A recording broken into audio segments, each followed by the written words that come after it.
ایک بزرگ فرماتے ہیں اولیاء میں سے، اولیاء اکرام میں سے، کہ اولیاء کا جو علم ہے یہ انبیاء کے علم کے مقابلے میں ایسی ہے جیسے 7 سمندروں کے مقابلے میں ایک قطرہ۔ بتاؤ سمندر کتنا بڑا ہے؟ بہت بڑا ہے، یعنی کہ 3/4 سمندر ہے اور 1/4 تقریباً آپ کی زمین ہے۔ آپ نے میرے خیال ہے زمین کا ابھی تک کروڑواں حصہ بھی نہیں دیکھا ہونا، لاکھواں حصہ نہیں دیکھا ہونا۔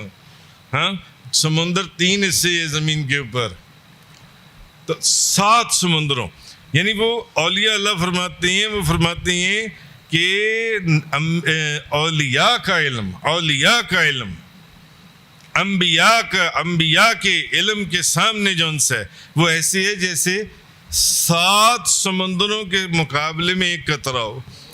اور تمام انبیاء کا علم نبی کریم صلی اللہ علیہ وسلم کے علم کے مقابلے میں ایسے ہے جیسے 7 سمندروں کے مقابلے میں ایک قطرہ۔ اسی طرح وہ فرماتے ہیں کہ یہ ٹھیک ہے کہ اللہ کے علم کے سامنے پھر نبی پاک صلی اللہ علیہ وسلم کا علم بھی ایسی ہے جیسے 7 سمندروں میں ایک قطرہ ہو، مگر یہ جو بات کرنی ہے کہ نہیں، قرآن کی ایسی آیات ہیں، قرآن کہہ رہے، اللہ فرما رہے کہ میں نے اپنے محبوب کو ہر چیز کا علم دے دیا، ہر چیز کا علم دے دیا، ہر چیز کا۔